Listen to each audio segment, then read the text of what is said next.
What is the Constitution? Chapter 6. Decisions.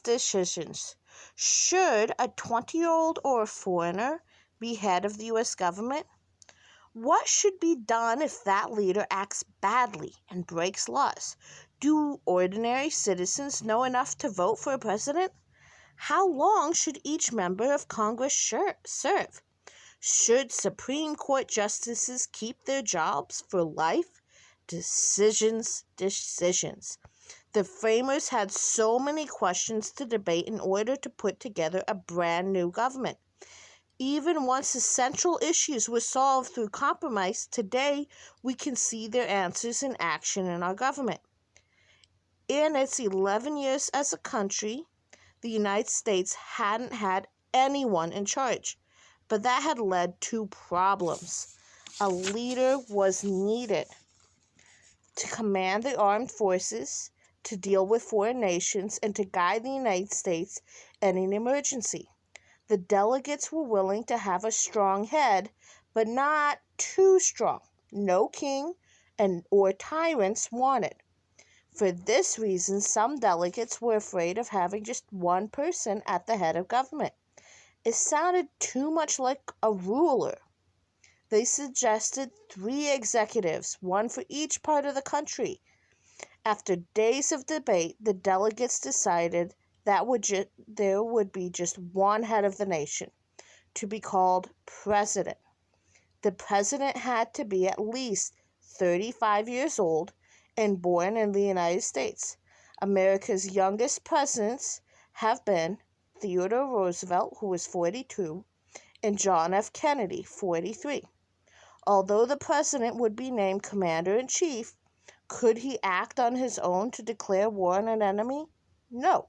The delegates believed the decision was too important for one person to make.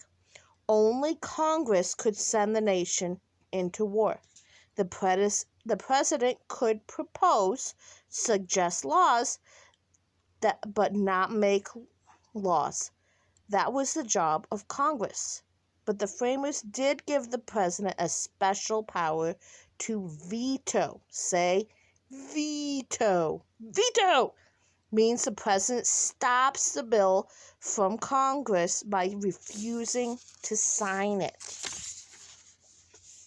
How a law is made. The way Congress passes a law is spelled out in the Constitution. A law begins with a proposal or a bill. Either house of Congress can introduce it. If the House introduces the bill, which then its members study it, and usually they add changes. After voting for it, they send it to the Senate. Senators study the bill. They make changes too. After voting for it, they send it to the president. If the president signs the bill, it's law. Or the president vetoes the bill. He refuses to sign it. He sends it back to Congress. Congress can still pass the bill, but now it's harder. They need to gather many more votes. But if they succeed, the president cannot vote it. Who should choose the president? This was the hardest decision of all. At that time, most countries around the world did not elect their leaders. Kings and queens ruled, and rule was passed down through a royal family from one generation to the next. At the convention, delegates made lots of different suggestions. The Senate should choose the president. No, the state legislators should choose. How about the state governors? Then there was one really wild idea. What if the people elected their most important leader? The people? This notion caused the biggest uproar. Some delegates thought that ordinary citizens were too ignorant to make such an important decision. It would be like a blind man trying to pick colors, George Mason said. James Wilson of Pennsylvania, however, argued strongly for the people's case. Since the president represented the American people, they should be the ones to elect him. Still, the idea seemed impractical. The nation was huge, 1,200 miles from north to south.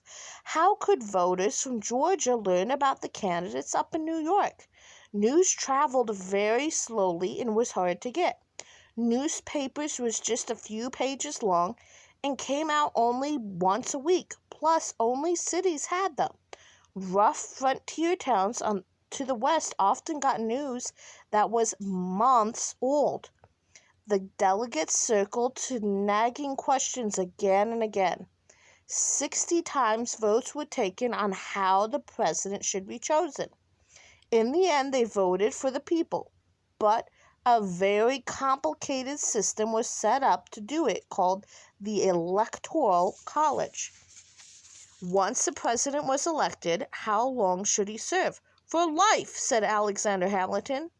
Others suggested 7, 11, and 15 years. Finally, the delegates settled on a presidential term being 4 years, but he could be reelected again and again. In 1951, the 22nd Amendment put a limit on terms. A president can only be elected twice. What if a president dies in office or becomes very ill?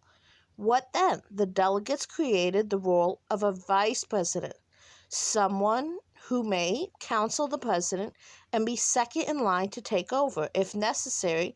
During our history, this has happened 9 times. The most recent was when Vice President Gerald Ford took over after Richard Nixon resigned in 1974. A little bit more on the Electoral College. Today, citizens of each state elect their senators, U.S. representatives, governors, and many other officials by direct popular vote. The candidate who gets the most votes wins the election. But to elect the president, there's a very complicated system. Even though citizens cast a ballot for the candidate of their choice, they are voting indirectly for the president. Each state has a certain number of electors chosen by the political parties of that state, and their vote for president is what counts.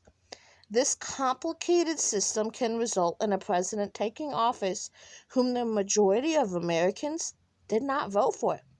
Recently, this was the case both in 2000 when Al Gore lost the presidency to George W. Bush, and then in 2016 when Donald Trump was elected president instead of Hillary Clinton. She got more votes than he did. The delegates also gave the president a day-to-day job, presiding over the Senate. If there's a tie vote, the vice president breaks the tie. An elected president might turn up to be bad or reckless. If that happens, the Constitution could take action. The president could be removed from office. How? First, the House of Representatives vote to impeach him. Then there's a trial in the Senate. So far, only 2 presidents, Andrew Johnson and Bill Clinton, have been impeached, but neither were removed from office.